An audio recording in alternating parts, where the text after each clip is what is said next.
According to the World Health Organization, drowning is the third leading cause of unintentional injury related deaths worldwide, accounting for an estimated 236,000 fatalities annually.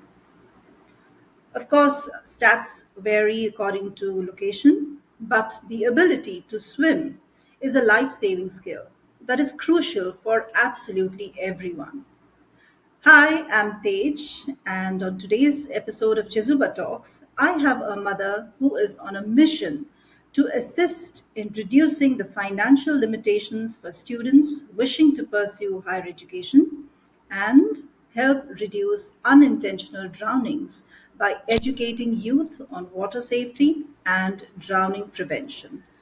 How and why? Let us find out. Welcome to the podcast, Leonie. Yes, good morning. Thank you for having me today. Leonie, tell us about the foundation and how this began. Okay, so my son Tyler, he had graduated from East Paulding High School in Dallas, Georgia. And so after he graduated May 2016, he was attending summer school at Harvard University. And so while he was there, we would converse, he would talk about everything that was going on. And then one night I received a phone call informing me that there was an accident. So I kept calling his phone, trying to call his friends up there, texting, and I didn't receive a response.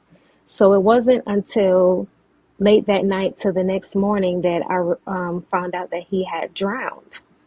And so it's something that you never imagine because when your Yeah. child goes off, you expect them to come back.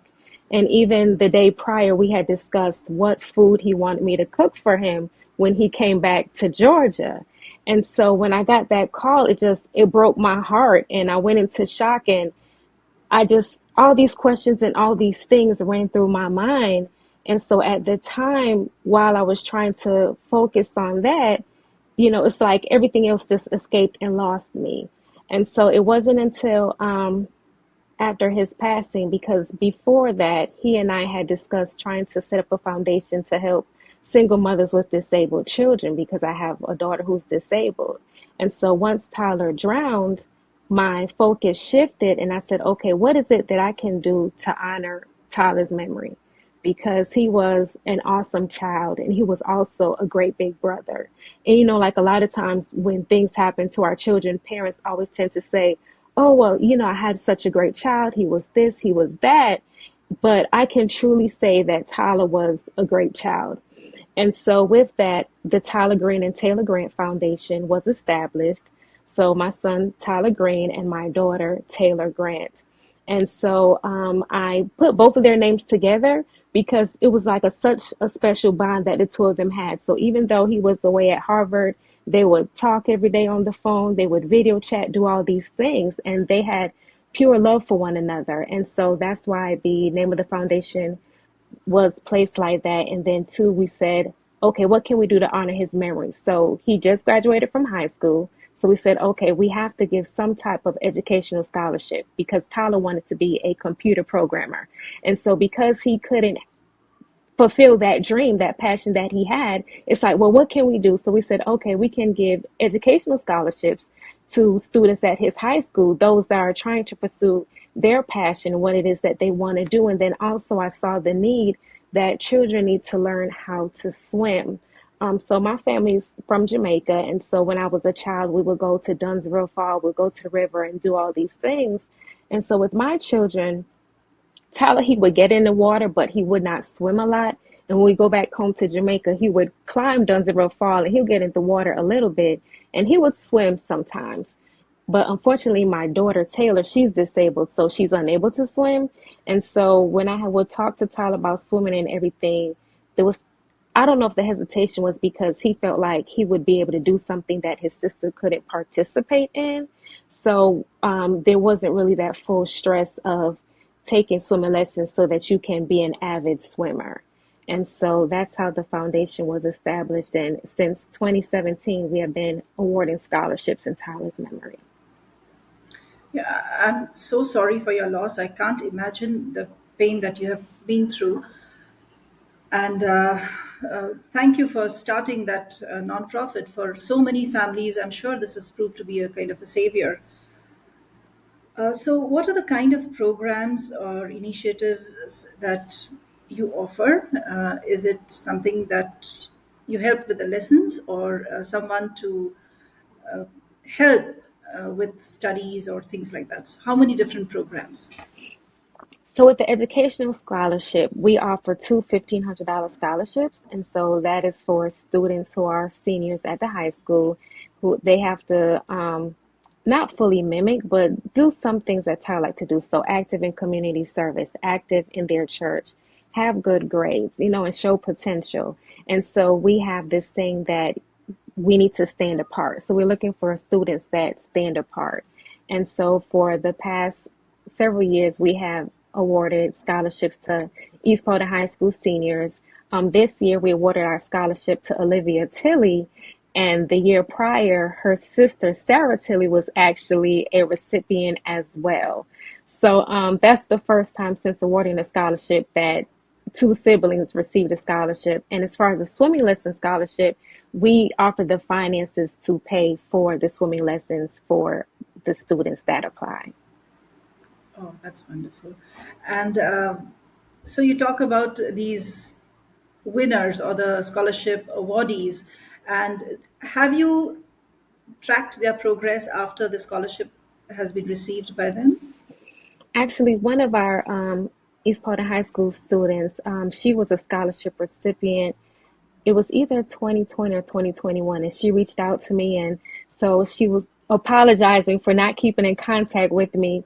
And so she said she thought about me because she was on a mission trip with her school and they went up to Harvard's campus. And so she thought about me and thought about Tyler. And so she said Uh, that, it was an experience for her because not only was she there she on a mission trip, felt, but she felt that presence and wow. just felt connected to Tyler. And so she thanked me for allowing her to be a recipient. And she was telling me all the things that she has done since then.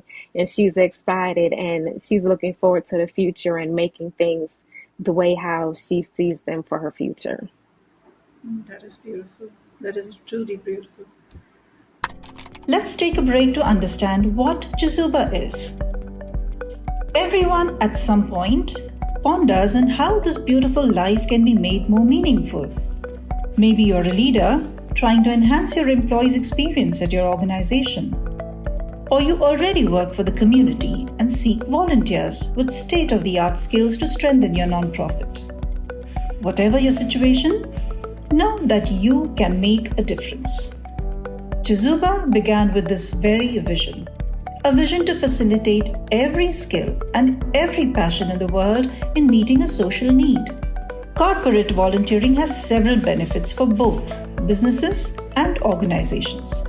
In parallel, experienced and enthusiastic volunteers join NGO workers, enabling them to serve the community more effectively. Chezuba offers everyone looking to add purpose and meaning to their lives a chance to connect or volunteer virtually with nonprofit organizations from over 100 countries around the world. Visit www.chezuba.net and explore opportunities to find meaning. Chezuba, your platform to do good. And now, back with our guest. I think that you must have faced a lot of challenges. Of course, the emotional challenge would have been the biggest, but what sort of hurdles did you have to cross to start with this nonprofit? So initially I was like, okay, where do I need to go? How do I need to do it? And so just trying to come together and figure that out. And then it was a bit of hesitation, like, what will people say? How will they think and feel? And so I was just overthinking so many things. And then the one thing that I wanted the most was for children to be safe everywhere. And so I remember I had reached out to the public works in Massachusetts and I was letting them know that my son had drowned and like, what can we do? What is it that I can do to prevent this? And so I was reaching out and doing all these things. And I remember I received one email and the response was, well, people go to that bridge to commit suicide. And, things happen all the time. So we're not going to do anything to assist you. And I was like, okay, my child did not Yeah, commit that's suicide. He drowned because he was participating in a tradition at the school. So what can we do so that this doesn't happen anymore? And so I kept doing. I sent a letter to President Obama at the time. I sent a letter to everyone, just trying to get someone to listen to me. And it was like the doors were not opening.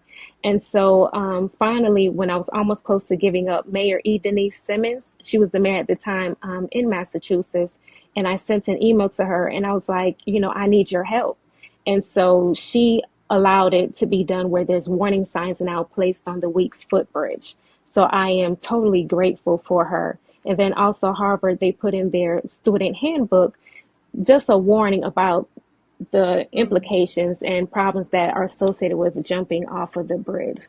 Because even though I'm in another state, I want to make sure that the students up there are safe and that they are aware of the repercussions of their actions and what it is that happened. absolutely, yeah. And accidents happen precisely like that. Accidents, right? They are not something that tell and happen. Overall, have you noticed in your community or in your vicinity, have you seen people being nonchalant about swimming as a life saving skill? Here in Georgia, I have seen like there's a lot of hesitation.